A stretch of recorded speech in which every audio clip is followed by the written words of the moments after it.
Hello everyone, welcome to true IAS and PCS. तो दोस्तों, हम लोग नॉर्थ ईस्टर्न इंडिया के ट्राइबल कम्युनिटीज़ के बारे में हम लोग डिस्कस कर रहे थे। लास्ट लेक्चर में हमने ब्रू या जिनको रियांग भी कहा जाता है उन ट्राइबल कम्युनिटीज़ के बारे में डिस्कस करा था और कैसे उनका जो त्रिपुरा में रीसेटलमेंट का जो प्लान है, भारत की सरकार, मिज़ोरम की सरकार, त्रिपुरा की सरकार और ब्रूज कम्युनिटी के जो रिप्रेजेंटेटिव्स हैं उन्होंने कैसे क्वाड्रीपार्टाइट एग्रीमेंट साइन करा 2020 में। ये हमने पढ़ा था। अब हम दोस्तों बात करते हैं बोडोज़ के बारे में। ठीक है, बोडोज़ जो हैं ये आपको दो राज्यों के अंदर, एक असम और दूसरा मेघालय, असम और मेघालय का जो प्लेन रीजन है वहाँ पर आपको देखने को मिलेंगे। और नॉर्थ ईस्ट के अंदर जो प्लेन रीजन में रहने वाली जो ट्राइब हैं उनमें से सबसे बड़ी जो ट्राइब है वो है बोडोस। मिलती हैं आपको असम और मेघालय में। ये जो ट्राइब है, this tribe is one of the largest among the Indo Mongoloid origin of Tibeto Burmese languages वाली ट्राइब। जो इंडो मोंगोलाइट ट्राइब्स हैं जिनका लैंग्वेज या लिंग्विस्टिक ओरिजिन अगर आप कहो वो तिब्बतो Burmese languages group of family से डिराइव होता है, उन भाषाओं को यूज़ करने वाली सबसे बड़ी ट्राइबल कम्युनिटी में से एक है Bodos tribe. And also they are the largest Boro language speaking tribe, Boro language speaking tribe in north eastern India. अगर हम लेटेस्ट सेंसस की बात करें, लेटेस्ट सेंसस तो देखो हमें 2011 को ही मानना पड़ेगा, इसके बाद तो कोई सेंसस कंडक्ट हुआ नहीं है।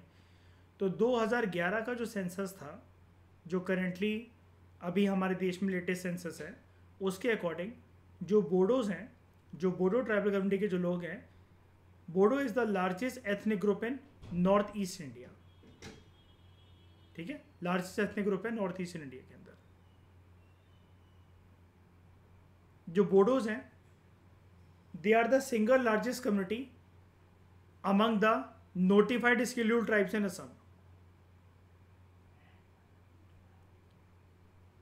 जो नोटिफाइड एसटी हैं असम के अंदर, उनमें से इकलौती सिंगल लार्जेस्ट कम्युनिटी है बोडोज। और एक इनकी कम्युनिटी के लिए एक अम्ब्रेला टर्म यूज़ करा जाता है जिसको हम लोग कहते हैं बोडो कछारी। तो part of the larger umbrella of Bodo Kachari, जो उनका जो सब ट्राइब का ग्रुप है बोडोस, अगर हम सिर्फ इनको कंसिडर करें, बोडो ट्राइबल कम्युनिटी के लोगों को कंसिडर करें, तो असम की जो जो ओवरऑल आबादी है, जो ओवरऑल पॉपुलेशन है, उसका 5 to 6% पार्ट कॉन्स्टिट्यूट करते हैं ये बोडो ट्राइबल कम्युनिटी के लोग। पूरी असम पॉपुलेशन की बात हो रही है दोस्तों यहाँ पे। ठीक है, अब एक बार बोडो अकॉर्ड भी साइन हुआ था। ठीक है, इनके साथ भी कोई मसला होगा तभी अकॉर्ड साइन हुआ था। बोडो जब भी एक बात मैं आपको बता दूं, किसी भी ट्राइबल कम्युनिटी के साथ या नॉर्थ ईस्टर्न रीजन में आप कभी भी ये सुनो ना कि कोई अकॉर्ड साइन हुआ था, आप समझ जाना कि या तो स्टेट गवर्नमेंट या सेंट्रल गवर्नमेंट या दोनों लेवल की सरकारें इन्वॉल्व थी उनके साथ अकॉर्ड में। ठीक है, ये चीज़ आपको समझनी पड़ेगी। ये चीज़ आप हमेशा अकॉर्ड वर्ड देखो तो ये समझ आना। अब बहुत सारे लोगों की शंका ये होगी कि सर ये अकॉर्ड वर्ड क्या होता है, इसकी अंग्रेजी का ज़रा हमें हिंदी अनुवाद बताओ। तो देखो, अकॉर्ड का मतलब एक प्रकार से एग्रीमेंट ही होता है, कोई समझौता ही होता है। लेकिन थोड़ा सा अगर मैं आपको डिफरेंस बताऊं, अकॉर्ड ना वर्ड तब यूज करा जाता है जब ना पार्टीज ना डिसेंटिंग नेचर की होती है। मार्क माय वर्ड्स, जब जो पार्टीज होती हैं वो डिसेंटिंग नेचर की होती है। अब किसी जगह पर कोई स्टेक होल्डर्स हैं, ए, बी, सी और डी।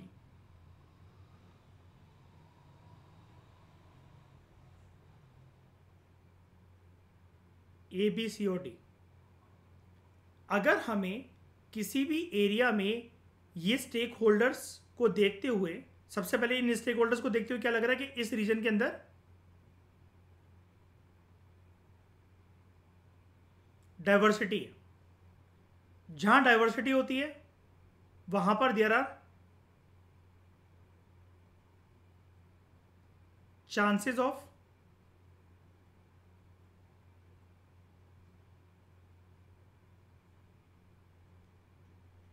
क्लैश या फिर कन्फ्लिक्ट। हम चाहते हैं ये अलग अलग कम्युनिटीज के लोग आपसी समझौता करके एक कॉमन पॉइंट पे एग्री करें, लेकिन ये एक कॉमन डायरेक्शन में आने की बजाय हर कोई अपनी अपनी बातें करे जा रहा है। ये चाहते हैं ये इनके मसले इस डायरेक्शन के अंदर जाएं, ये चाहते हैं इनका इस डायरेक्शन में कोई इंटरेस्ट है उसको सिक्योर करा जाए, ये इधर का इंटरेस्ट चाहते हैं, ये इधर का इंटरेस्ट चाहते हैं। मतलब मैं आपसे एक बात बोल रहा हूँ, ये एरोज बनाने का मेरा पर्पस ये कि हमें लाना है इनको इस कॉमन पॉइंट पर जो मैंने डॉट बनाई है बीच में, लेकिन ये इस कॉमन पॉइंट पर ना आकर अपनी अपनी बातें करे जा रहे हैं। ऐसी परिस्थिति में जब क्लैश और कन्फ्लिक्ट की संभावना बढ़ती है और सब लोग जब अपना अपना इंटरेस्ट देखते हैं और डिस्प्यूट वाली सिचुएशन बनती है, तब जाकर स्टेट को इंटरफेयर करना पड़ता है। अब यहां पर स्टेट का मेरा मतलब है नेशन स्टेट से। अब उसके अब दो एस्पेक्ट मान लो, सेंट्रल गवर्नमेंट को आना पड़ता है और स्टेट गवर्नमेंट को आना पड़ता है, और फिर वो जाकर क्वाड्रीपार्टाइट, ट्राईपार्टाइट या फिर खुद इन्वॉल्व होकर वर्सेस जो कन्फ्लिक्टिंग ग्रुप है उसके साथ उसको एक टेबल पर लाने की कोशिश करते हैं कि हाँ भाई कैसी क्या बात हो गई, चलिए यार बैठ के मसला सॉल्व कर लेते हैं, चाय पे चर्चा कर लेते हैं। उनको उस टेबल पर बिठाने के लिए, मतलब ये एक ना थोड़ा सा एक कहने का तरीका होता है कि टेबल पर लाकर बातचीत करा रहे हैं, यानी कि शांति से उनको समझा रहे हैं। सरकार की तरफ से कुछ लोग, या कभी सिचुएशन अगर बढ़ जाए तो प्रधानमंत्री मुख्यमंत्री को खुद जाना पड़ता है, प्रोमिनेंट अपने मिनिस्टर्स भेजने पड़ते हैं जैसे गृह मंत्री, होम मिनिस्टर राज्य का भी, या फिर केंद्र गृह मंत्री जा सकते हैं। और डिस्ट्रिक्ट लेवल पर कभी कोई स्टेक होल्डर्स अगर नहीं मानते हैं तो बहुत बार कलेक्टर या डीएम भी चले जाते हैं बात करने के लिए सरकार की साइड से, या फिर एज अ डिस्ट्रिक्ट अथॉरिटी। तो ऐसे सभी कन्फ्लिक्टिंग स्टेक होल्डर्स को, डिसेंडिंग स्टेक होल्डर्स को एक कॉमन टेबल, एक कॉमन प्लेटफॉर्म पर लाकर बातचीत कराकर, सलाह मशवरा कराकर उन सबके इंटरेस्ट को एक कॉमन पॉइंट पर उनसे एग्री करवाना कि हाँ आप सब लोग भी यही चाहो, इसी में आप सबकी भलाई है, तब ये शब्द यूज होता है एकॉर्ड। ठीक है, तो नॉर्मल एग्रीमेंट और एकॉर्ड वर्ड के बीच में आप लोग आज डिफरेंस सीख गए होंगे। इस एकॉर्ड वर्ड के बारे में पोस्ट इंडिपेंडेंस में मैंने इतना नहीं बताया बिकॉज ये जो टर्म है ये आप जीएस पेपर 3 में इंटरनल सिक्योरिटी का जो सब्जेक्ट है वहां पर ज़्यादा अच्छे से समझ पाओगे, ज़्यादा अच्छे से सीख पाओगे इसको। प्लस ऑप्शनल आपका जो है PSIR, वहां पर आप इसको समझ पाओगे। लेकिन जितना मैंने आपको बताया आपको क्लैरिटी मिल गई होगी। क्लैरिटी मिल गई एकॉर्ड वर्ड में, या कुछ और बताऊं? जितनी भी बातें बताई इत्मीनान से सुनी, समझ में आई? हाँ या ना तो बोल दो गूंगो, हो गया ना? ठीक है, तो बोडो एकॉर्ड, बोडोज जो है उन्होंने ये देखा 1985 में जब असम एकॉर्ड साइन हुआ था, उन्होंने देखा कि असम एकॉर्ड जो है it essentially focus on the interest of Assamese speaking people. 2 साल के बाद 1987 में उनको लगा कि इनके जो इंटरेस्ट है वो दरकिनार करे जा रहे हैं असम एकॉर्ड के अंदर। असम के जो मूल निवासी हैं, जो आसामीज बोलते हैं, उन्हीं के इंटरेस्ट को इंपॉर्टेंस दी जा रही है और इनके इंटरेस्ट को दरकिनार करा जा रहा है। तो 1987 में ऑल बोडो स्टूडेंट यूनियन नाम का एक जो ग्रुप है वो फॉर्म होता है। अभी क्या हुआ था, थोड़ा सा अगर मैं आपको बैकग्राउंड बताऊं, ये अकॉर्ड जब साइन हुआ था इससे पहले बोडोज जो थे असम के अंदर भी अपने आप को माइनॉरिटी तो चलो ठीक है, आपकी आबादी कम हो उससे क्या फर्क पड़ता है, लेकिन डिस्क्रिमिनेटेड फील करते थे, वो डिस्क्रिमिनेटेड फील करते थे। तो वो क्या करते थे, सेपरेट स्टेटहुड की डिमांड करते थे कि हमें एक सेपरेट राज्य दे दो,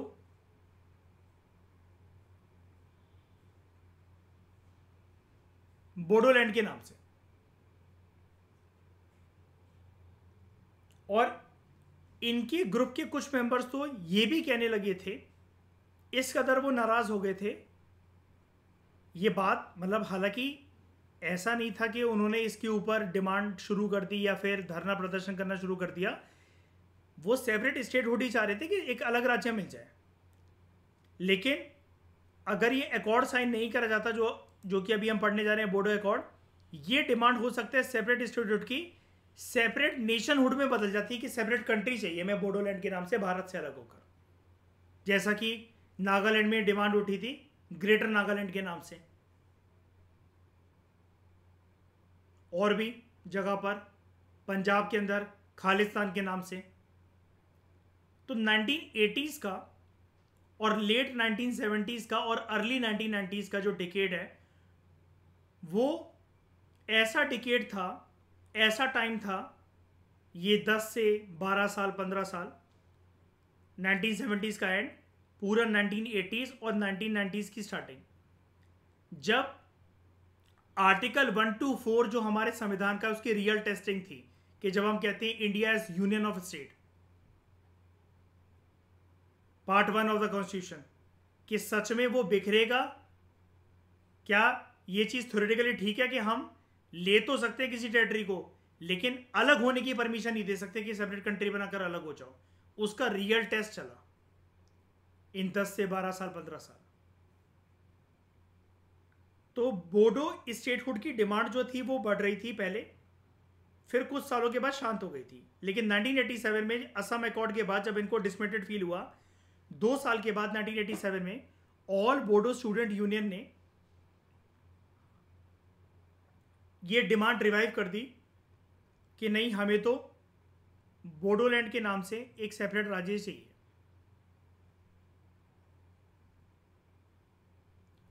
अब बहुत बार जब कोई ग्रुप इस तरह की डिमांड करता है हमारे देश के अंदर, उसके अंदर कुछ ऐसे एलिमेंट्स भी होते हैं जो कि गर्म खून के नेता होते हैं,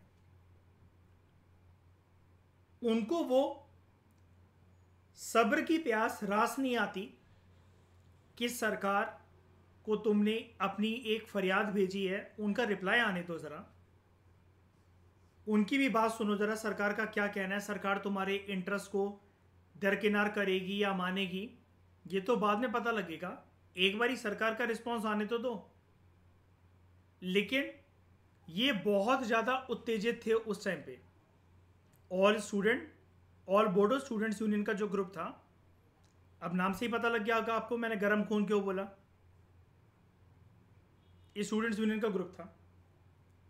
जैसे असम के अंदर भी आपको पता है, मैंने लास्ट लेक्चर के अंदर बताया था, ऑल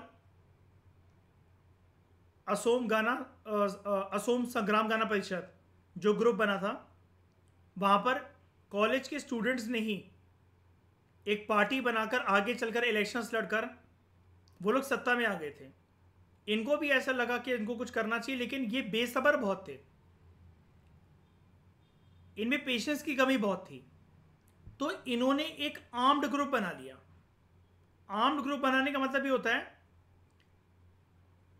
अब इन्होंने हथियार उठा लिए कि अगर इनकी बात नहीं सुनी गई तो साम दाम दंड भेद हर चीज का इस्तेमाल करते हुए ये उस चीज को जस्टिफाई करेंगे कि हमारी बात ऐसे मानी जाए या वैसे मानी जाए। उसके हथकंडे, उसके तौर तरीके हमें अपनी बात मनवाने के आते हैं। तो एक आर्म्ड ग्रुप बनता है जिसका नाम होता है बोडो सिक्योरिटी फोर्स। 1986 में। ये बोडो सिक्योरिटी फोर्स है, आप इसको बीएसएफ मत समझ लेना, वो बॉर्डर सिक्योरिटी फोर्स होती है, वो एक लीगल ऑर्गेनाइजेशन है। It subsequently renamed itself the, बाद में इन्होंने अपना नाम चेंज करा है national Democratic Front of Bodoland, NDFB. और बाद में ये अलग अलग फैक्शंस में बदल गए। कोई भी ग्रुप, कोई भी संगठन ऐसा टुकड़ों में तब बढ़ता है जब लीडर्स के बीच में भिड़प इस बात को लेकर होती है कि रास्ता हमें पीस का अपनाना है या फिर बंदूकें उठानी है प्रशासन के खिलाफ। आप जैसे इस पार्टी को देख लो, इनका मकसद शुरू शुरू में था सत्ता में आना, सीपीआई। इससे अलग होकर फिर क्या बनती है, सीपीआईएम। आज के समय में दोनों पार्टी नेशनल पार्टी है कि नहीं है? कम्युनिस्ट पार्टी ऑफ इंडिया और communist party of India Marxist, हाँ या ना? फिर इससे अलग होकर बनती है सीपीआई एमएल, मार्क्सिस्ट लेनिनिस्ट। इनकी एक्टिविटीज एंटी नेशनल मानी गई और इसको कर दिया गया बैन। तो ऐसे ही होता है। NDFB sorry, national Democratic Front of Bodoland, आगे चलकर ऐसी टुकड़ों में इनका ग्रुप बढ़ गया। भारत की सरकार, असम की सरकार, मतलब यहां पर केंद्र सरकार की बात हो रही है, भारत की केंद्र सरकार, असम की सरकार और जो बोडो ग्रुप से, अब यहां पर 3 पार्टीज इन्वॉल्व है ना, तो आप इसको, इस एग्रीमेंट को क्या कहोगे? Tripartite agreement. इन्होंने एक एग्रीमेंट साइन करा 2020 में, जिसको हम कहते हैं Bodo accord for peace and development, शांति व्यवस्था बनाए रखने के लिए, जिसके बारे में मैं अभी आपको इनका बैकग्राउंड बता रहा था। 2020 में ये जो एग्रीमेंट साइन हुआ, जिसको हम लोग बोडो अकॉर्ड कहते हैं, इसका कहना ये था, जो असम की सरकार है, it will notify Bodo language in Devanagari script. ये अपने राज्य में, असम की सरकार क्या करे, असम के प्रदेश में, राज्य में, कि देवनागरी जो स्क्रिप्ट है उसके अंदर बोडो लैंग्वेज को नोटिफाई करे as associate official language in the state. इस एग्रीमेंट के अंतर्गत सभी के सभी जो National Democratic Front of Bodoland के जो ग्रुप्स हैं जो अलग हो गए थे, उनसे यह भी दरख्वास्त करी गई, आपकी बात तब मानी जाएगी जब आप अपनी आर्म्ड ऑर्गेनाइजेशंस को डिसबैंड कर दोगे, उनको बंद कर दोगे। आप अगर ये कसम खा लोगे, हम शासन और प्रशासन के खिलाफ अपनी बात मनवाने के लिए हथियारों का इस्तेमाल नहीं करेंगे।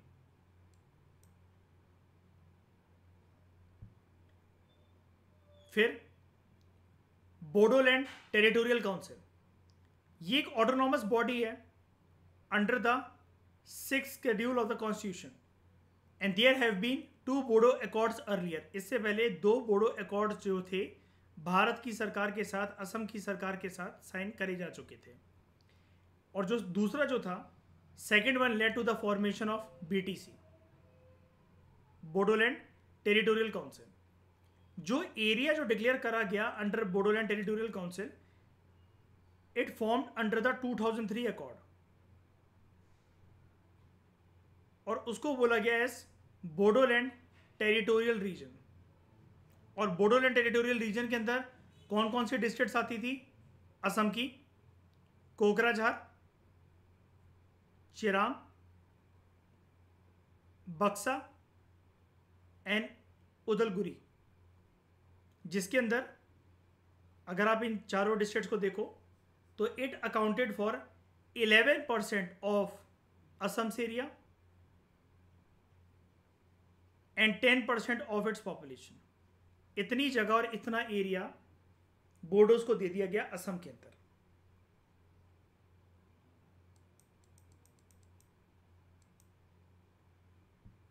तो उनका ये कहना था, हमें चाहिए बोडोलैंड टेरिटोरियल रीजन, उससे पहले वो सिर्फ एक डिस्ट्रिक्ट थी,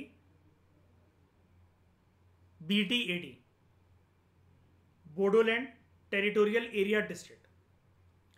तो 4 चीज़ों से बनकर ये एरिया को डिक्लेयर करा गया BTR। 4 डिस्ट्रिक्ट्स मान लो आप, कोकराझार, चिरांग, उदलगिरी और बक्सा। ये चिरांग, उदयगिरी और ये बक्सा, इतने एरिया को माना गया है असम के अंदर एज बोडोलैंड टेरिटोरियल रीजन। तो accord provides for alteration of area of Bodoland territorial reason. तो कुछ और ट्राइब्स की अगर हम लोग बात करें नॉर्थ ईस्टर्न रीजन में, वो कौन कौन सी हैं? एक है कुकी ट्राइब।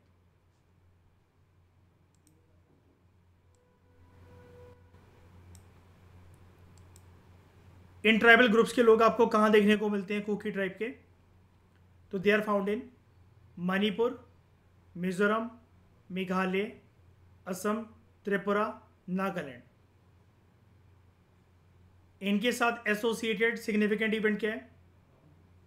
कुकी और मेठी ट्राइबल के बीच में कन्फ्लिक्ट देखने को मिला था पास्ट में। फिर गारोस, जिसके बारे में पढ़ चुके हैं, मेघालय, असम, त्रिपुरा, नागालैंड एंड वेस्ट बंगाल। इनकी सिग्निफिकेंस क्या है? इनके साथ एसोसिएटेड क्या चीज़ प्रोमिनेंट है? ये मैट्रियार्कल सिस्टम को फॉलो करते हैं। इनहेरिटेंस यहाँ पर पास होती है from mother to youngest daughter.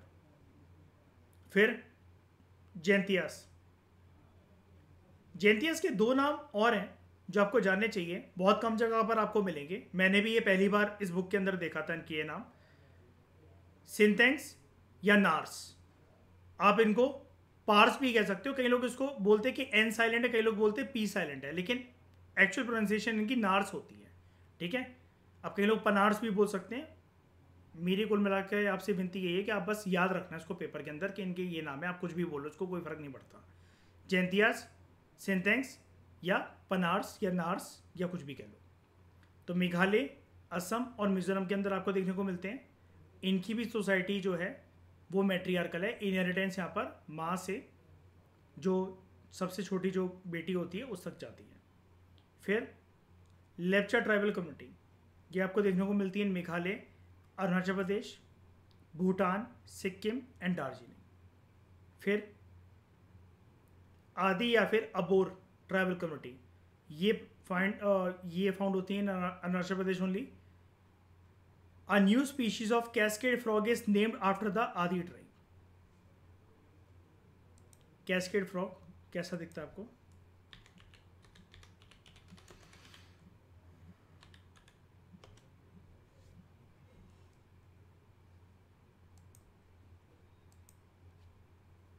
ये कैस्केड फ्रॉग।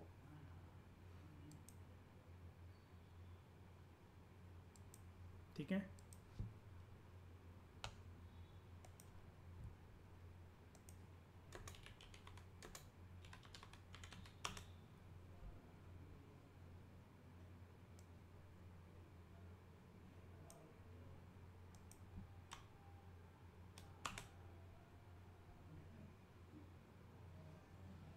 ये होते हैं आदि ट्राइब के लोग।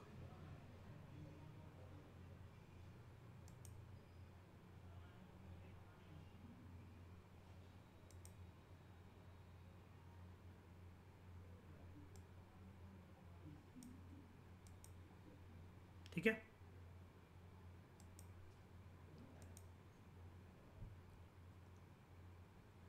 उसके बाद है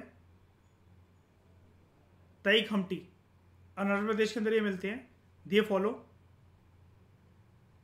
बुद्धिज्म। फिर है अंगामी, नागालैंड और मणिपुर के अंदर पाए जाते हैं। ये एक डिश प्रिपेयर करते हैं जिसको कहा जाता है गालो, which is made from rice, vegetables and various meets.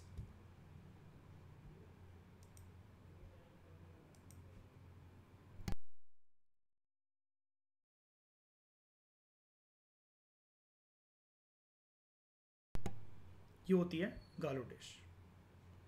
और इसकी एक इमेज अगर मैं आपको दिखाऊँ,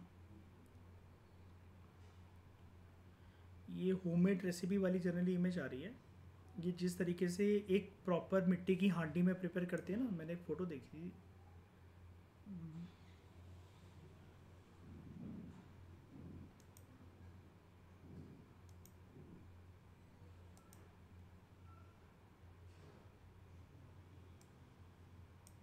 चलो उससे क्या फ़र्क पड़ता है, ये फ़ोटो देखो आप, क्या क्या कह रहा है कि किससे प्रिपेयर होती है डिश। चावल होते हैं, सब्जियां होती हैं, और अलग अलग प्रकार के गोश्त जो होते हैं, जो मीट्स होते हैं, वो मिलाए जाते हैं इसके अंदर। तो गोश्त है, चावल है, और बहुत प्रकार की सब्जी हैं। ठीक है। उसके बाद करबी या फिर मिकिर, ये आपको पाई जाती, ये ट्राइब आपको देखने को मिलती है असम, मिजोरम, मेघालय, नागालैंड। करबी या फिर मिकिर। उसके बाद Kachari, they are found in Assam, Mizoram, Nagaland, Meghalaya. Chakma Hajongs के बारे में हमने पढ़ा था। Chakmas Tripura, Mizoram, Assam, Meghalaya and West Bengal. ये प्रोमिनेंटली बुद्धिस्ट होते हैं। And many came as refugees from erstwhile East Pakistan. फिर हमार, मणिपुर, मिजोरम, मेघालय, त्रिपुरा, वेस्ट बंगाल के अंदर पाए जाते हैं। ये मोंगोलॉइड एथनिक ग्रुप के पार्ट हैं। Rabha, they are found in Assam, waste Bengal, Meghalaya. Tibeto Burman ethnic group हैं। मरम नागा मणिपुर के अंदर पाए जाते हैं। तिब्बतो बर्मन ट्राइब है, और ये एक पीबीटीजी भी है, पर्टिकुलरली वल्नरेबल ट्राइबल ग्रुप। फिर लुशाई या फिर मिज़ो, मिजोरम के अंदर पाए जाते हैं। तो ये जो मिज़ो जो ट्राइबल ग्रुप है, उनका असली नाम लुशाई है।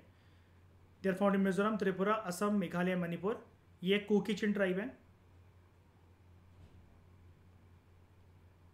Deori, they are found in Assam, ये सीनो तिब्बतन फैमिली से बिलोंग करते हैं। मिशिंग या फिर मीरी, असम या अरुणाचल प्रदेश के अंदर पाए जाते हैं, ब्रह्मपुत्र के रिवर बैंक्स पर। तीवा या फिर लालुंग, ये असम, मेघालय, अरुणाचल प्रदेश या फिर मणिपुर के अंदर पाए जाते हैं, और मणिपुर के अंदर पाए जाते हैं। और भी ट्राइब्स हैं। नॉर्थ ईस्ट तो है ही फेमस ट्राइबल पॉपुलेशन के लिए। एईमोल मणिपुर के अंदर, आका या फिर रूसो अरुणाचल प्रदेश के अंदर, आओ नागालैंड, चायमल त्रिपुरा, चिरू मणिपुर, लखेर ये फैले हुए in Mizoram, Meghalaya, Assam. Mech in Assam and West Bengal. मिजिल त्रिपुरा, मॉनसेंग नागा मणिपुर के अंदर, नामते त्रिपुरा के अंदर, पायते मणिपुर और मिजोरम, पावी या फिर लाई मिजोरम, मेघालय, असम, पुरुम्स मणिपुर, सूमी या फिर सेमा नागालैंड, असम, एंड थाडाउ मणिपुर। अब देखो, जो यहाँ पर दे रखा है मैंने, तो उसकी इस वाली टेबल के अंदर सिर्फ एक रिपीटेशन कर दी आपका, लेकिन इससे काम नहीं बनेगा। रिटर्न ऑन इन्वेस्टमेंट आपकी जीरो ही रहेगी, क्योंकि ये ऐसी चीज़ तो है नहीं कि आपने देख लिया कि आपको याद हो जाएगी, ये सारे नाम आपको याद हो जाएंगे। आप इस एरिया से बिलोंग करते हो कि हाँ भाई आपके ये रिश्तेदार हैं सारे के सारे, आपने ऐसे सरनेम सुने हुए हैं, नाम सुने हुए हैं, ट्राइबल कमेटी का नाम सुना हुआ है। इसकी एब्रीविएशन बनाने से भी एज सच कोई इतना ज़्यादा फ़ायदा नहीं है। एब्रीविएशन इसकी बनाने से फ़ायदा कब होगा, मैं आपको एक तरीका बता देता हूँ उसका। आपने ये नॉर्थ ईस्टर्न इंडिया की ट्राइब्स का पूरा टॉपिक पढ़ा, हमने लगभग इसके ऊपर 3 से 4 classes separately north eastern Indian tribal community के बारे में बनाई। ठीक है, हमने इसके बारे में 4 रिकॉर्डिंग्स करी। आई थिंक हमारा चौथा लेक्चर होगा इसके बारे में। अब देखो आप करो क्या, ये जो 8 सिस्टर्स हैं, यानी कि जो 8 स्टेट्स हैं नॉर्थ ईस्टर्न इंडिया की, उनके सबके नाम लिखो आप अपनी A4 शीट में। असम, नागालैंड, मणिपुर, त्रिपुरा, सिक्किम, अरुणाचल प्रदेश, ठीक है, मिजोरम, ये सारे नाम लिखो आप। कौन कौन सी ट्राइबल कम्युनिटी असम के अंदर पाई जाती हैं, आप उनके बारे में लिखो। अरुणाचल प्रदेश में कौन कौन सी पाई जाती है, आप उनके बारे में लिखो। साइड में कॉलम बनाओ, फिर लिखो एक column apart from north east. जैसे वेस्ट बंगाल का नाम आता है, जनरली वेस्ट बंगाल ही देखने को आपको मिलेगा, तो वहाँ पर कौन कौन सी मिल रही हैं। फिर एक बनाओ कि क्रॉस कंट्री इंडिया के बाहर भी अगर फैली हुई है तो वो कौन कौन सी ट्राइब है। बस ये टेबल आपका हो जाएगा। और एक अगर चाहो तो ये बना लेना कि इनके साथ एसोसिएटेड कुछ अच्छी या फिर यूनिक बातें या फिर क्वालिटीज या फिर कैरेक्टरिस्टिक्स, कि प्रोमिनेंटली जो चकमास हैं वो बुद्धिस्ट हैं, जो हेजोंग्स हैं वो हिंदूज हैं, ठीक है, ये ट्राइबल कम्युनिटी के लोग ये खाते हैं, उनका पहनावा ये है, ये इस बर्ड को अपनी सॉन्ग बर्ड मानते हैं। वो क्वालिटीज या कैरेक्टरिस्टिक्स अगर आपको यहाँ पर दे रखी हैं, आप उनके बारे में लिख लो। वो सबके बारे में तो आपको मिलेंगी नहीं, तो जो यहाँ पर दे रखी हैं आप उनको लिख लो। तो बस आपका काम एक ही दिन के अंदर ख़त्म हो जाएगा।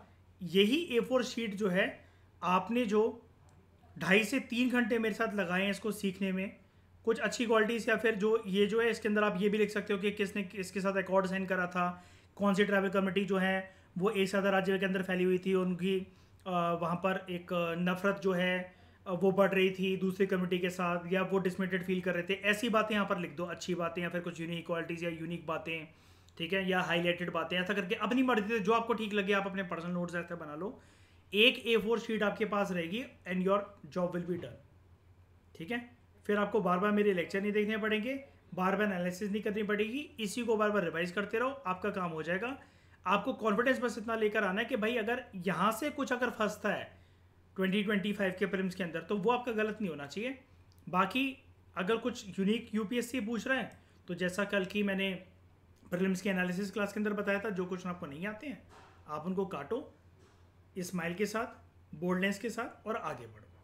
तो एटलीस्ट आपको कॉन्फिडेंस रहेगा कि हाँ भाई मेरे नोट्स में तो नहीं था और मैंने इतनी मेहनत से कॉन्फिडेंस के साथ इतना अच्छा रिवाइज करा, रिकॉल करा, मेरे नोट्स कॉम्प्रीहेंसिव है, कुछ भी मिस नहीं है, और अच्छी ही बुक्स मैंने रेफ़र करी हैं। तो भाई मेरे नोट्स में नहीं था, किसी को पता हो तो भाई वो उसके लिए अच्छी बात है, लेकिन 99% लोग इस चीज़ के बारे में नहीं जानते होंगे। बस ठीक है। नेक्स्ट लेक्चर में दोस्तों हम लोग स्टार्ट करेंगे tribes of central India region, central Indian reason के बारे में। तो वो रीजन आपको देखने को मिलता है जनरली मध्य प्रदेश वाला जो इलाका होता है वो वाला। अगर हम यहाँ पर बात करें, एक इंडिया का मैप था यहाँ पर, जस्ट अ मिनट, तो हम इस रीजन की टाइप के बारे में बात करेंगे, सेंट्रल इंडिया रीजन, ये वाला, ठीक है।